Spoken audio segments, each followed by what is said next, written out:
Jeu et rôle. La tradition qu'on a établie, c'est qu'on commence souvent par le jeu. Oui. Donc jeu et rôle, c'est la capsule où on va vous parler mécanique de jeu, mais aussi conseils d'interprétation. Donc voilà, pour resituer avec le Kaby qui connaît peut-être pas toutes nos vidéos parce qu'il n'aurait pas pris le temps de tout regarder, même si ce serait honteux. Et ce Totalement. soir, Totalement. donc dans le jeu, on va parler donc mécanique de combat et mécanique d'attaque. Donc, Vous le savez, moi j'ai tendance à beaucoup parler des mêmes jeux, mine de rien, je me rends compte. Je fustige Matt qui nous parle toujours de Blade in the Dark et One More Multiverse, mais je suis aussi un petit peu monomaniaque. tu vas encore défoncer Euh, Cthulhu, c'est ça que t'es en train de me dire. non, non, non, non, parce qu'il n'y a pas trop de combats. Mais je pourrais défoncer Warhammer par exemple. Warhammer V1, V2 et même un peu V4, même si l'essai de jeu s'attache à essayer de résoudre ce problème. Moi, le combat en jeu de rôle, j'aime bien, mais quand c'est pas trop long. Sinon, ça m'emmerde, ça me fait chier. Ça m'emmerde vite et en faisant écho à la partie précédente, on arrive vite à bah, je te tape. Ah bah super, bah, j'essaie de te taper. Ok, bah tu rates. Ok, je te tape. Les gens qui ont joué à Warhammer reconnaîtront, hein. Ah, j'attaque. Eh bien, tu rates. Je t'attaque. Eh bien, tu rates. J'attaque. Ah, je touche. Ah non, t'as fait la parade. Merde, donc ça ne donne rien. Et pour moi, un système où, dans un jet d'attaque, de combat, il ne se passe rien, c'est un tue-l'amour maintenant. Ok. Alors, juste dans Warhammer, tu as quand même. Alors après, je ne sais plus quelle version c'était, mais la V2, il me semble. Mais tu n'as pas que les jets enfin, c'est-à-dire que quand c'est à ton tour, tu ne peux, peux faire autre chose qu'attaquer en fait. Ouais, Tu peux faire des feintes, par oui. exemple. Oui, Voilà. mais la finalité étant toujours que tu peux avoir un jet mort parce que tu peux foirer ta feinte, tu peux réussir ta feinte et foirer le coup derrière. Mhm. Et donc, c'est des jeux où tu vas avoir pas mal d'allers-retours où il se passe rien. Ce qui, en termes de rythme de combat, ça fait que tes combats ils peuvent durer 20, 30, 40, 50, 1 heure, 2 heures, Mhm. et tu vas avoir trois coups qui vont toucher. Mhm. Et en vrai, putain, on s'emmerde. Voilà. Et moi, c'est le premier jeu qui m'a fait ouvrir les yeux sur le fait qu'on pouvait faire notamment du Warhammer, parce que c'est la thématique, qui marche, c'est Brigandine. Brigandine a bien compris comment ça marchait. Brigandine, le MJ, il jette pas les dés, c'est toujours du descent. Le profil de l'adversaire va venir mettre des malus ou des bonus au joueur en fonction de s'il est plus ou moins fort. Et si le joueur réussit son jet, il touche. Si le joueur rate son jet, il se fait casser la gueule. Ah oui, d'accord. Voilà. Ça évite les jets morts. La chose principale, c'est que le MJ ne lance pas de dés, donc on va perdre 2 fois moins de temps aussi. On n'a qu'un lancer de dés pour une passe d'armes, quel que soit le côté. Mhm. Et comble de l'élégance, si on peut dire, eh bien, on a les dégâts directement dans ce jet, les unités vont être les dégâts. Si tu fais 10 tu peux relancer, bah, un peu comme la fureur divine, la fureur Mhm. de Ulrich dans Warhammer, et tu peux exploser et réaugmenter, donc tu gardes cette mécanique-là. Et en plus, si tu veux savoir la localisation, eh bien, paf, tu inverses ton chiffre, dizaine unité, un peu bah, comme dans Warhammer V2 aussi, si je ne dis pas de bêtises. Et donc le 1 jet fait tout. D'accord. Mais donc, du coup, en fait, finalement, tu n'as plus aucune tactique Si, dans ton jet, puisque bah, ça se résout en un seul jet. ouais, bah tu as de la tactique. Rien ne t'empêche d'avoir l'action feintée, où tu auras un bonus supplémentaire. Je sais qu'il y a l'attaque lourde, par exemple, qui va faire que tu vas prendre moins de 10% sur ton jet, mais que tu vas faire plus de dégâts, des trucs comme ça. Et donc si, tu gardes cet aspect tactique. Donc, en fait, tu résous tout en un seul jet de Ouais, dés. exactement. Il y a la distance, par exemple, quand tu rates, c'est plus, avec des guillemets, difficile à gérer, puisque tu tires sur quelqu'un qui n'est pas armé, il est pas censé, t'es pas Exactement, censé, ouais. en gros, il faut que le MJ rebondisse sur le fait que puisque tu as raté, l'adversaire a pris un avantage narratif, c'est avancé, etc. Alors, dans Brigandine, la V1, en tout cas, je vais parler de la V1 parce que j'ai pas encore lu la V2. Le seul jet que fait le MJ, c'est pour tirer. Parce qu'effectivement, c'est difficile de dire bah, tu tires, tu rates, bon, bah, il t'explose. Bah, ouais, mais ça a peu de logique narrative. Alors que bah, dans un jet d'attaque, effectivement, si tu te foires, Bah, avec notre t'es niveau, ouvert. bah, Tu peux être ouvert. Bah, tu peux. Bah, en tout tu cas, peux. c'est la logique du jeu. C'est-à-dire, ok, si tu te rates, c'est que tu te rates. C'est pas tu n'arrives pas à toucher, c'est que tu t'es foiré. Et donc, du coup, si tu t'es foiré, c'est que t'es ouvert et paf, tu prends ton tarif. Bah après, ça c'est pas mal dans le sens où du coup, ça t'incite à éviter d'aller au combat. Enfin, c'est risqué d'aller au combat. Par contre, après, derrière, tu peux avoir un personnage qui est. Enfin, après, je connais pas le jeu, je connais pas le système, mais tu peux te retrouver avec des joueurs qui vont faire des gros builds, des personnages super forts en combat. Oui. Et donc, en fait, ils font que ça, quoi. Ouais, complètement. Mais comme dans Warhammer, comme dans tous les autres jeux. Donc finalement, tu vas pas trouver un autre biais. Parce que effectivement, mais si ton personnage, si tu fais un gros build au combat, et ben, il va être moins fort dans tout ce qui va être intelligence, résolution d'énigmes sociales, enfin tout ce qu'on veut. Donc tout ça pour dire, ça existe, Hmm, c'est bien, hmm, et on peut le faire sur d'autres systèmes. hmm. Ça demande un peu de tweak, ça demande de bien connaître les mécaniques, mais c'est quelque chose qui est très intéressant à réfléchir. Justement pour combien de fois moi j'ai entendu des rôlistes se dire putain c'était bien mais le combat là il dure 2 heures dans le jeu, enfin on a fait 2 heures réelles sur un combat, putain c'est chiant. Mm, Et mm. ben ça vaut le coup de se pencher, de prendre la mécanique et de voir comment on peut la modifier. Là dernièrement avec Enzo de qui a fait un financement participatif, Balbuzard, qui a fait... Bon, bref, je ne me rappelle plus son jeu, désolé Enzo. Mais on a joué à l'anneau unique V2. Et on s'est dit, putain, c'est trop bien. La mécanique est super cool. Mais en combat, ça a été beaucoup plus long. Parce que pareil, jet d'attaque, jet de blessure si tu touches avec un certain seuil. Le mec en face, donc il doit résister à ce jet. Et il peut te casser la gueule, et donc toi après tu dois te défendre, etc. etc. Avec Mm, pareil, encore un aspect tactique, tu as des actions spécifiques. Voilà. Combat très intéressant, mais qui va durer un peu longtemps. Et donc on s'est dit, bah, on a commencé à se pencher dessus, et on s'est dit, ok, on jette pas les dés. Enfin, on jette pas les dés nous en tant que MJ. Mais par contre, et ben, sur certains résultats de dés des personnages, quand ils ratent, c'est eux qui vont prendre les coups. Les dégâts vont être influés avec la différence entre le raté et le seuil de réussite. mm, mm. Un peu comme la réussite pour faire des dégâts par rapport au seuil de réussite. Et on s'est dit, merde, par contre, il y a un truc qui ressemble un peu à des exploits héroïques, donc ça existe pour les joueurs, mais ça existe aussi pour les PNJ. Et on s'est dit, bah, en fait, on va mécaniser, les exploits héroïques se font sur les 6 pour les héros, et ben les exploits maléfiques, on va dire, pour les PNJ, vont se faire sur les 1 en cas Mhm. d'échec des joueurs. Parce que les joueurs, Mm, meilleurs ils sont, plus de chances il va y avoir de réussir. Voilà. mm, mm. Et ça va limiter l'aspect. Voilà. Et en fait, on se pose la question, on va tester ça. Et on va voir comment ça fonctionne. Mais globalement, du coup, on peut le faire un peu avec toutes les mécaniques. Il faut Alors, pas avoir peur de. faut, Enfin, faut, avec. faut pas avoir peur, mais j'ai rajouté, il y a quand même deux éléments importants dans le truc. La première, Ouais. c'est, en fait, il y a le combat, c'est, pour pas mal de rôlistes, pas tous heureusement, mais c'est vraiment un truc qui les interroge beaucoup. C'est là où il y a le Mm. plus de tweaks. Ah, j'ai tweaké mon système de combat, je l'ai entendu plein de Oui. fois. Mais parce que pour moi, il y a un truc un peu antinomique qui s'affronte, c'est que le jeu de rôle à l'origine vient du wargame. Donc il y a un peu dans l'ADN des premiers jeux de rôle et du jeu de rôle le fait de vouloir développer le système de combat. Et un des premiers à avoir cassé ça, c'est Cthulhu, puisque Cthulhu, le but c'est que tu progresses pas, tu diminues. Mais reste quand même que le combat est dans l'ADN, donc il y a un côté où on s'attend en tant que joueur d'avoir quelque chose de tactique. Le problème, c'est qu'il y a beaucoup de gens qui pratiquent le jeu de rôle de manière theatre of the mind, donc théâtre de l'esprit, de manière narrative, et qui donc vont pas se retrouver dans ce type de combat. Mm. Oui. Et un jeu comme Warhammer, qui est un exemple très particulier, qui vient d'un wargame, Warhammer Battle, qui a fait un jeu de rôle, et le jeu de rôle, et les joueurs sont avec des règles très inspirées par Warhammer Battle, donc très proches du wargame, mais les joueurs s'en sont beaucoup, toute la communauté Warhammer. Ce qu'il a aimé dans Warhammer, c'est le côté un peu Cthulhu en la Renaissance, et ambiance, et les pieds dans la boue, etc. Et donc j'ai l'impression que c'est un avis, hein, que le côté narratif a pris le dessus, et que donc tout d'un coup, il y a plein de gens qui se sont dit, putain, mais les combats sont pas adaptés à Warhammer. Mais en fait, c'est parce que ce qu'on a fait de Warhammer, c'était pas obligatoirement ce qu'il était à la base. Et un Mm. système comme Brigandine, il a essayé de manière assez talentueuse, hein, je veux dire, il fait ça très bien.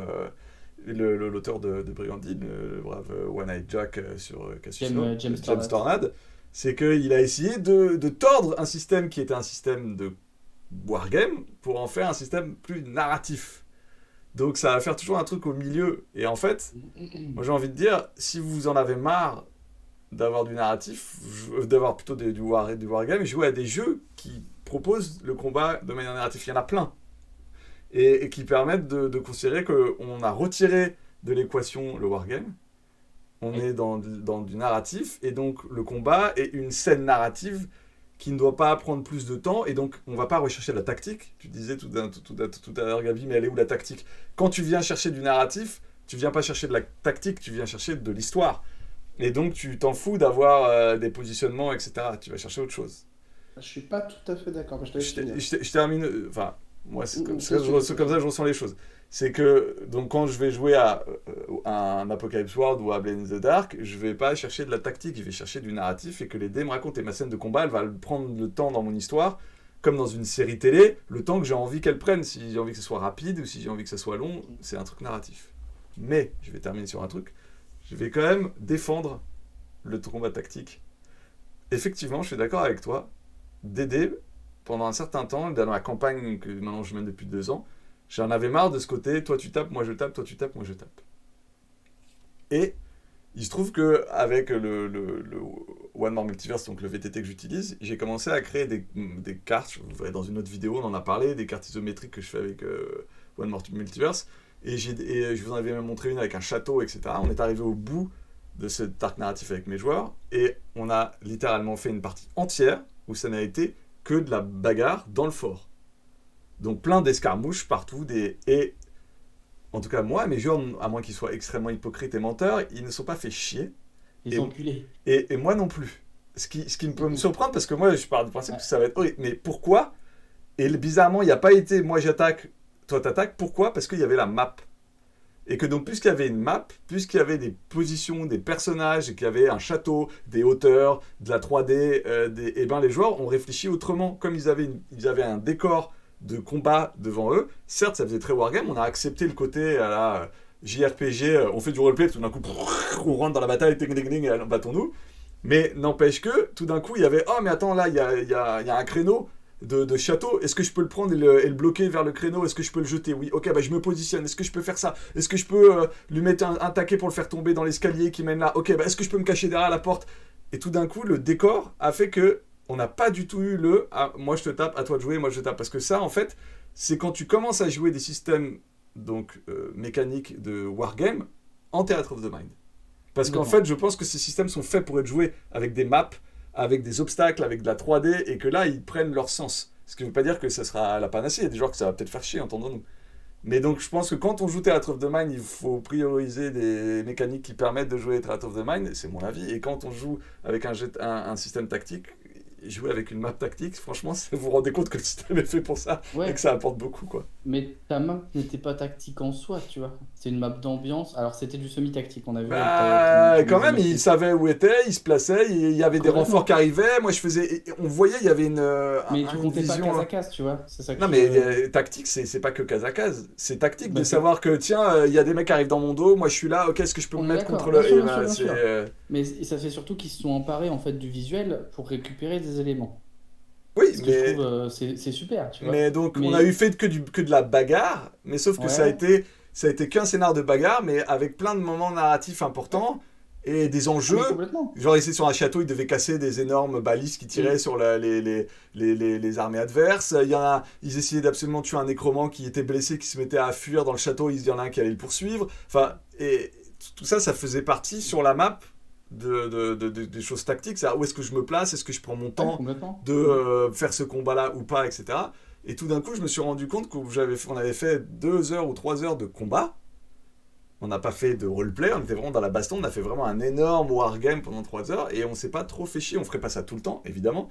Et il va y avoir maintenant Il y avait aussi le gros enjeu, c'était un peu la scène climatique. Oui et non, c'est les joueurs qui ont choisi d'attaquer ce château alors que moi je mais c'était la résolution de l'attaque, enfin de l'assaut, quoi, ou en tout cas savoir comment. Ouais, mais techniquement, s'il n'y avait pas eu la map, ça aurait vraiment été beaucoup plus bordélique, ça aurait été plutôt j'attaque, je t'attaque, et on n'aurait pas eu de visuel, les joueurs ne se seraient pas projetés, on n'aurait pas senti qu'il y avait un champ de bataille qui bougeait. C'est-à-dire qu'à un moment, je pense qu'il faut. La map, c'est bien pour canaliser en fait l'imagination des joueurs, mais en fait, à un moment, il faut à la fois, je pense, parce que je comprends le but du système de brigandine et je comprends ce que vous dites par il faut un système pour le théâtre et un système pour le wargame. Maintenant, je pense qu'on peut un peu mixer les deux. Un peu, tu vois, il y a pas l'un pour l'autre. Et je pense qu'en fait, à un moment, il faut que à la fois le maître du jeu soit capable d'être conscient de son environnement. Et justement, tu vois, encore une fois, pour ceux qui ont un peu de mal à apporter des événements euh, un peu différents, un peu nouveaux dans les combats, en fait, faire en sorte que les joueurs sont imprégnés dedans et ne fassent pas juste je te tape, tu me tapes. Bah, on parlait justement Le petit deck. le petit deck juste avant qui peut être intéressant. Maintenant, après, voilà, il faut aussi, en tant que maître du jeu, apporter un petit peu de nouveauté, parce que bon, on sait très bien que nos joueurs ne sont pas tout le temps dans un endroit plat où il n'y a rien autour, et juste il y a un méchant, et ça se tape, et il ne Ouais. se passe rien. Enfin, en fait, il faut l'amener, et il y a des joueurs qui l'amènent aussi, c'est-à-dire qu'il y a des joueurs qui vont avoir des idées un petit peu farfelues, et en fait, c'est ça aussi qui est intéressant, c'est qu'il faut que le maître du jeu soit capable de le gérer et de prendre le système avec pour en faire quelque chose. Donc, certes, je vois l'idée dans le fait de lancer le dé. Alors, je suis pas tout à fait fan du juste le joueur lance un dé et ça résout l'action, parce qu'encore une fois, si tu rates ton attaque, je suis pas très fan du fait que bah, en fait, le mec puisse te taper. Enfin, lui, il réussisse, tu vois, parce que si t'as deux pélos qui sont nuls, bon, bah, ils sont complètement bourrés, ils sont complètement nuls, bah, et ben, ils peuvent complètement se rater et ça fait une scène comique finalement, parce que tu te retrouves avec deux mecs qui sont voilà, incapables de se battre alors qu'ils veulent se battre et ils finissent par terre tous les deux, voilà, bon bref. Mais derrière, je vois l'idée en fait, c'est-à-dire qu'à un moment, et puis peut-être aussi charge au maître du jeu de savoir dynamiser un petit peu Ouais, son carrément. système de combat ou même ses combats en fait. Hein. Mm. Personnellement, sur la campagne actuellement que je fais, je meuge, il n'y a quasiment pas de combat et il n'est pas prévu qu'il y ait énormément de combats, puisqu'en fait, ce n'est pas le propos de la campagne Mm. aussi. Et c'est tout vu. Par contre, quand il y a un combat, bon bah, les joueurs savent que c'est mortel, parce que c'est du L5R troisième version, et que donc, du coup, le personnage peut partir très vite. Mm. Ouais, carrément, mais ça, effectivement, le rythme dans le combat, c'est important. Et je dis pas, hein, si on aime faire des jets de dés pour le MJ et si on aime effectivement avoir ces ressorts-là, mais à ce moment-là, pourquoi jeter les dés? Est-ce qu'on peut pas faire une scène comique sans jeter les dés pour le combat, par exemple? Bah, bien sûr, en fait, tout est Voilà. possible. Oui, voilà, c'est ça. Mais Mais tout est possible, mais en fait, c'est parce qu'à un moment, tu lances tes dés, mm. et en fait, il faut que enfin, tu peux en faire quelque chose, Ouais, tu vois, complètement. mais tu peux aussi ne pas. Mais après, tu vois, encore une fois, c'est pas les mêmes publics, Mm. parce que tu as des gens qui vont avoir du mal à ne pas lancer les dés pour résoudre des événements, et Complètement. qui vont avoir du mal, par exemple, à te dire, ah bah je rate, alors qu'ils Ah n'ont bah pas oui. lancé de dés, tu vois, t'as des gens Ah bah oui, ils vont oui, vouloir complètement. réussir, et ils ne rateront que s'ils ne ratent au lancer de dés. Complètement. Donc, je pense que, encore une fois, ça va vraiment dépendre du public Mm. et qu'il y a des gens pour qui c'est quand même Ouais. bien pratique d'avoir des dés. Complètement. Ah bah oui, complètement. Et puis voilà. Donc du coup, si jamais vous vous faites chier pendant vos combats, vous pouvez essayer de tweaker la mécanique et essayer de... Il y a des règles simples, hein. Moi, ce que j'utilise beaucoup parce que j'aime aussi lancer des dés en tant que MJ, une règle simple que j'utilise, c'est la règle des 3 rounds. Quand tu as fait 3 rounds de jeu de combat, et ben, tu sais à peu près où ça va aller. Mm. Tu vas voir à peu près qui va avoir l'avantage. Et ben, ça va permettre de mettre un terme au combat en avance. Vous perdez plus ou moins fort, ok, quelles vont être les conséquences? L'autre règle, et c'est très important, moi c'est un truc qui m'a toujours paru bizarre dans les jeux de rôle, c'est toujours, souvent, je vais mettre souvent, des combats à mort ou à KO. On va toujours au bout des points de vie de l'adversaire ou au bout de ses points de vie. Mais dans la vraie vie, si vous jamais vous êtes déjà battu, ou que vous avez eu envie de vous battre, ou que voilà, vous remarquez que les gens ont rarement envie de se battre jusqu'à la mort. Il y en a un qui va abandonner, il y en a un qui va essayer de s'enfuir, il y en a un qui va tomber, effectivement, les KO arrivent, hein. Mais en fait, en vrai, un combat, ça va super vite. Ça dure pas 3 heures, ça dure pas 15 rounds. C'est pas vrai, sauf les trucs professionnels où ils sont payés pour. Mais en vrai, un combat, ça va vite, quoi. Quand tu sens que tu te fais casser la gueule, bah, t'as un tour réflexe, c'est de te barrer, quoi. Ou d'appeler au secours, Mm, etc. mm, mm. C'est des trucs qu'on peut utiliser en jeu de rôle Tout à aussi. fait. Un combat, ça se termine pas par la mort d'un personnage. Mm. C'est pas vrai, quoi. C'est pas obligatoire, en tout cas. Ouais, mais il faut l'intégrer en fait. Oui, c'est ça. Parce que nous, par exemple, sur nos parties, c'est ce qu'on fait. Oui. Enfin, régulièrement, quand on sent que, il y Ah a une oui, grosse oui. différence, qu'on sait où ça va, Exactement. etc. Bah, Bon, je sais pas si tu vas te rappeler de nos premières parties de L5R, mais c'était souvent des combats qui allaient jusqu'à la mort, ou en tout cas l'estropiage, ça allait vite, quoi. ouais. Euh, Et c'est du coup, c'est marrant. Je me rappelle du premier conseil qu'on m'a donné sur L5R quand j'ai créé mon perso. C'est tu mets, alors je sais plus quel était le seuil, mais tu mets 9 en défense. C'est 7. C'était 7. Voilà. Tu mets 7 en défense pour éviter de te faire casser la gueule. Mais en fait, voilà, rien ne m'empêchait, moi, en tant que joueur, même si tu es inexpérimenté, de dire bah là, ok, j'ai pris cher, je m'enfuis, quoi. Mm, Je me casse, je veux pas crever. Alors qu'en tant mm, que mm, joueur, mon réflexe c'était de dire non, je vais jusqu'au bout, je vais essayer de le tuer, même si cela me tuer moi. mm, Ah ouais, mais c'est mm. pas logique en fait. Non, c'est pas logique. Mais en fait, ben là, tu vois, on repart sur du théâtre où du coup, il faut incarner le personnage, Ouais, complètement. tu vois, finalement. Ah bah oui, C'est là où il faut trouver le juste équilibre entre les deux, oui. où Ouais. tu incarnes un personnage, il a une vision des choses, il a un Mm. objectif, etc. Et tu le mets dans une certaine situation où, bah, du coup, il va faire des choix et charge à lui d'abandonner ou pas. Ouais, complètement. Et par contre, quand tu fais ta règle des 3 rounds, après, ça dépend des systèmes, mais tu as des systèmes en fait qui permettent le retournement de Ouais. situation, pardon. Et donc ça, c'est, voilà, encore une fois, ça dépend des jeux. Il y a des jeux pour lesquels ça peut s'appliquer. Je pense qu'il y a Mm. des jeux où, malheureusement, je pense par exemple à Anima, bon, qui est un truc ultra complexe, un système de combat ultra complexe et qui Mm. prend énormément de temps, mais qui permet justement des retournements de situation de folie. Euh, Complètement. donc voilà, Ouais. c'est Je, encore une fois adapté. je vais me permettre de rebondir sur le fait d'incarner un rôle et je vais me dire qu'on va se diriger doucement vers la partie rôle, la partie loyale neutre de ce soir, qui va être avant, en grande partie menée par Matt et sur laquelle ça permettra d'intervenir s'il y a des hérésies encore. Donc, les alignements. La Mm. dernière fois, à la dernière mission, je vous ai déjà parlé donc des alignements qui étaient une mécanique dans Donjons et Dragons que je trouve très imparfaite, hein, avouons-le. Je suis pas un grand fan des alignements, comme je dis, c'est souvent la première chose que je fais sauter. Et en gros, que mes joueurs, comme de toute façon ils jouent tous, enfin ils prétendent tous, on y reviendra quand on atteindra ce chapitre-là, mais comme ils prétendent tous jouer des chaotiques ou neutres ou chaotiques bons, euh, et ben en gros les alignements c'est souvent la poubelle. Mais je me dis, puisqu'on essaie de donner des conseils pour essayer de pimenter votre rôle, essayer de trouver des choses à jouer de manière intéressante, qu'est-ce qu'on peut faire avec les alignements? Et donc, comment on peut utiliser les alignements en tant qu'MJ et en tant que joueur comme en fait un truc marrant qui peut vous aider à focaliser votre roleplay. Donc, on a parlé du loyal bon la dernière fois, et donc évidemment, je vais vous parler du loyal neutre. Le loyal neutre, c'est la personne qui donc est pour l'ordre, l'ordre établi, qui est pour les choses de la loi, qui est là pour que la justice soit faite et qui se pose pas des questions sur le fait même pas particulièrement pour son propre avantage personnel ou n'est pas là particulièrement pour aider les gens. Il est là pour faire que la loi soit appliquée. Pour un MJ, le personnage loyal neutre le plus classique, c'est l'administratif, le bourreau. Il est là pour appliquer la sentence. C'est vraiment, il se pose pas de questions. C'est donc souvent un personnage qui va servir à l'ordre établi et souvent qui va servir des pouvoirs un petit peu, comment dire, durs, un peu forts. Hein. On est là pour la loi, l'ordre, avant tout. Ça fait d'ailleurs un assez bon méchant, le loyal neutre, parce que justement, si vous voulez pas tomber dans des histoires morales, il est là pour que la loi soit faite, et quoi qu'il arrive, il ira avec sa grosse botte de fer. Ça, c'est la version rapide et un peu caricaturale du loyal neutre.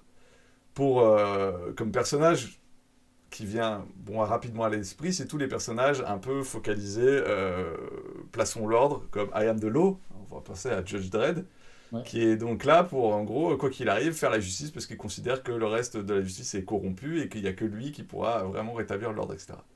C'est un rôle que je trouve un peu caricatural et qui va peut-être pas inspirer tous les joueurs parce qu'au bout d'un moment, jouer un gars qui va, quoi qu'il arrive, écraser et passer la loi. Donc j'ai essayé de réfléchir quel archétype pourrait peut-être vous inspirer pour jouer un loyal neutre. Et donc le loyal neutre, on est d'accord, c'est quelque chose qui est là pour respecter la loi, suivre la loi. Ouais. Et qui est là pour que, eh bien, il a un côté un peu logique. Donc pour moi, c'est clairement un archétype de celui qui va vouloir combattre le crime. Mais combattre le crime, c'est qui? C'est un détective. Et qu'est-ce qu'il y a comme, pour moi, meilleur loyal neutre que Sherlock Holmes?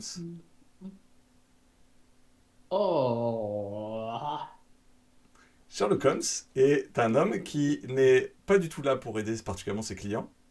Il est là pour le mind game, il est là pour le jeu, parce qu'il est là pour... Il est pote avec Scotland Yard, hein, donc on est d'accord, c'est pas du tout un gars qui est pas là pour défendre l'ordre. Hein. Il est là pour l'ordre, il est là pour que la couronne, la reine, l'ordre établi par l'Angleterre reste en place, il aide Scotland Yard, et il fait pas ça pour le bonheur de ses clients. Il fait pas tellement ça, et il ne va pas non plus utiliser des méthodes horribles, il est là pour que l'enquête aille suivre son cours. Donc, pour moi, Sherlock Holmes Mais- peut être joué, évidemment les alignements on peut toujours... Enfin, pour Oui. moi, Sherlock Holmes peut être joué comme ça peut être un archétype intéressant pour aspirer, quand vous voulez jouer un loyal neutre, en gros vous jouez un détective, et votre objectif c'est de combattre le crime.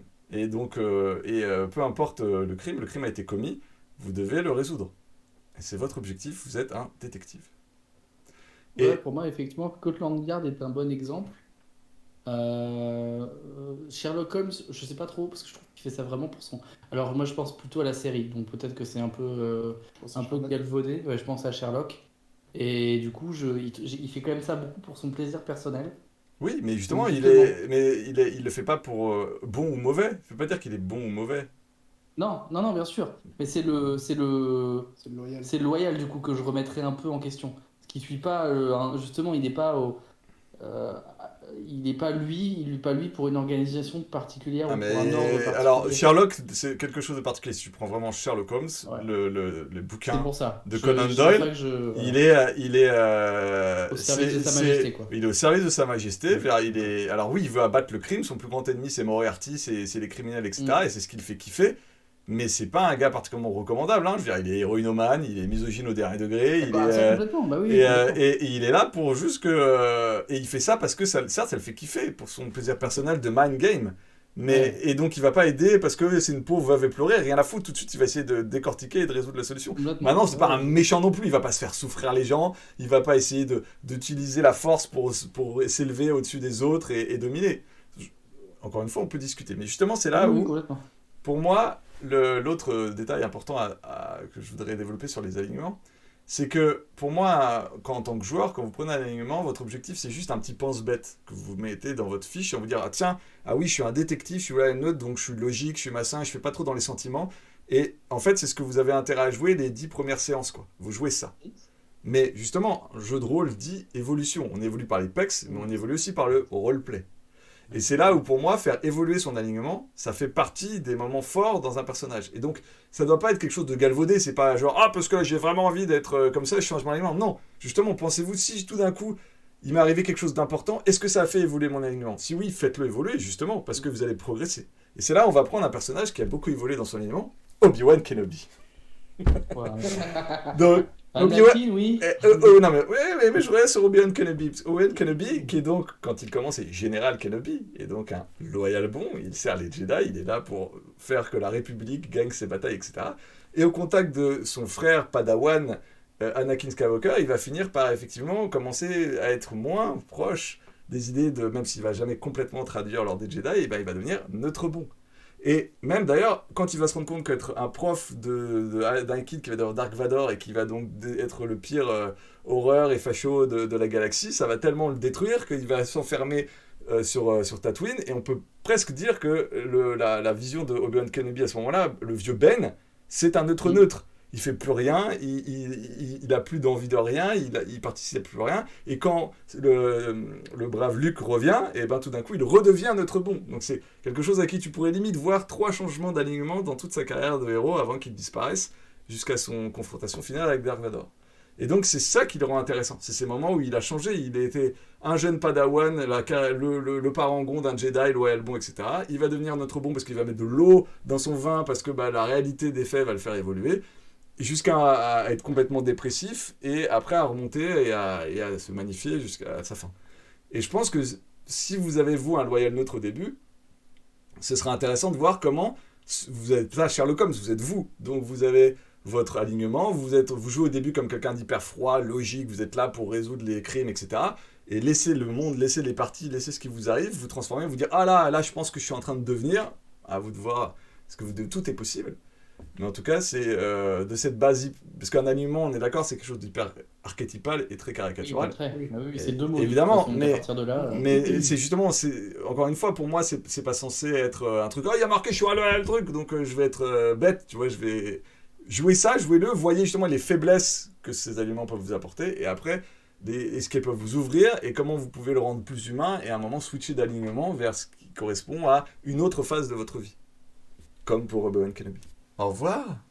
Au revoir. En asymétrique, c'est beau Sur aussi, la le JDR. JDR. À bientôt. À la Ciao, ciao. prochaine, JDR.